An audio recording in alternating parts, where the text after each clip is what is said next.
బులెటిన్లో మరో breaking news చూస్తున్నాం. మంచిర్యాల జిల్లాలో విషాదం చోటు చేసుకుంది. సాంఘిక సంక్షేమ గురుకుల హాస్టల్లో నిద్రిస్తున్న సమయంలో 8వ తరగతి చదువుతున్న రాజేష్ అంతస్తు పైనుంచి కింద పడ్డాడు. మంచంపై నుంచి కింద పడడంతో అక్కడికక్కడే మృతి చెందాడు. కిటికీకి జాలి లేకపోవడంతోనే ప్రమాదం జరిగిందని తెలిపారు.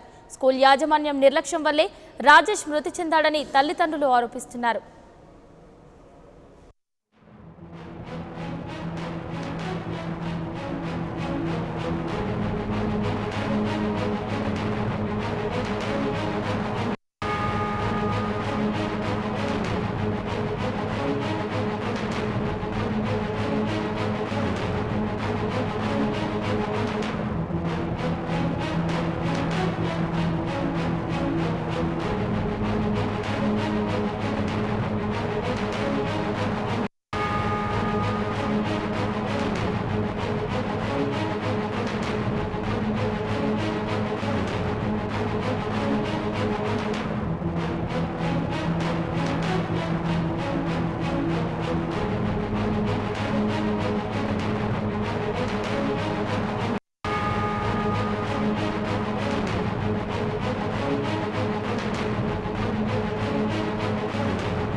మంచిర్యాల జిల్లాలో విషాదం చోటు చేసుకుంది. సాంఘిక సంక్షేమ గురుకుల హాస్టల్లో నిద్రిస్తున్న సమయంలో 8వ తరగతి చదువుతున్న రాజేష్ అంతస్తు పైనుండి కింద పడ్డాడు.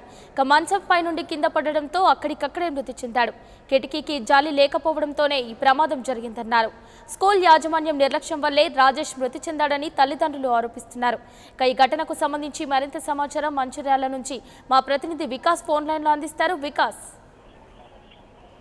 గుడ్ మార్నింగ్ అండి. మంచిర్యాల జిల్లా జైపూర్ మండల కేంద్రంలోని ఎస్సీ గురుకుల పాఠశాలలో ఈరోజు విచారణ జరిగింది. 8వ తరగతి చదువుతున్న రాకేష్ అనే విద్యార్థి అర్ధరాత్రి నిద్రలో 10వ అంతస్తు నుంచి కింద పడి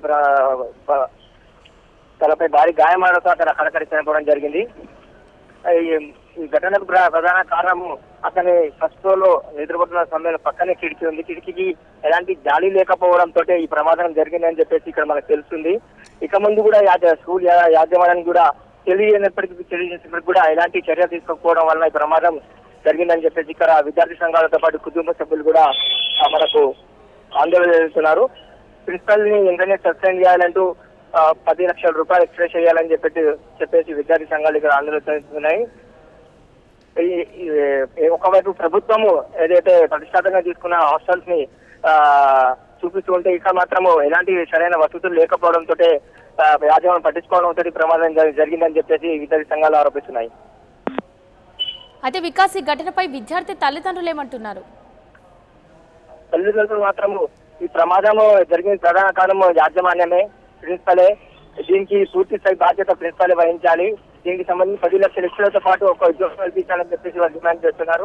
అనవసరంగా మా యొక్క బిడ్డని పోగొట్టుకున్నాము, మేము చదువు కొరకు పంపించాం కానీ ఇక్కడికి వచ్చి చావమని చెప్పేసి పంపించాలని చెప్పేసి వాళ్ళు ఆందోళన చేస్తున్నారు. మరి అదేవిధంగా ఇప్పటి వరకు స్కూల్ యాజమాన్యం ఈ ఘటనపై ఏమైనా స్పందించిందా? స్కూల్ యాజమాన్యం ఎలాంటి స్పందన లేదు. వాళ్ళు మాట్లాడడానికి నిరాశిస్తున్నారు.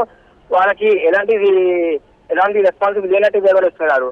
దీనిపై కలెక్టర్ ఆరోగ్యకరణతో మాట్లాడాలని కూడా తగిన చర్యలు తీసుకున్నారని చెప్పేసి హామీ ఇచ్చారు. అయితే మొత్తంగా చూసుకున్నట్టయితే యాజమాన్యం నిర్లక్ష్యం వల్లే ఈ ఘటన చోటు చేసుకుందంటూ పలువురు ఆరోపిస్తున్నారు. మరి యాజమాన్యంపై చర్యలు తీసుకునే అవకాశం ఉందంటారా? ఖచ్చితంగా ఇది కారణానికి యాజమాన్యమే కారణము. ఖచ్చితంగా ఇంతకు ముందు కూడా విద్యార్థి సంఘాలు యాజమాన్యానికి చెప్పినప్పటికీ కూడా ఆ హాస్టల్లో ఎలాంటి సరైన సదుపాయాలు లేవని చెప్పి ఫ్యాన్స్ కానీ ట్యూబ్లైట్స్ కానీ ఇవి లేకపోవడమే దీనికి జరిగిన ప్రధాన కారణం. ఎందుకంటే ఒకవేళ ఫ్యాన్ ఆ రూమ్ లో ఉండేది ఉంటే ఆ పిల్లవాడు కిటికీ ఓపెన్ చేసుకునేవాడు కాదు, ఈ ప్రమాదం జరిగేది కాదని చెప్పేసి కూడా తల్లిదండ్రుల పాటు విద్యార్థి సంఘాలు ఆరోపిస్తున్నాయి. Right, thank you Vikas.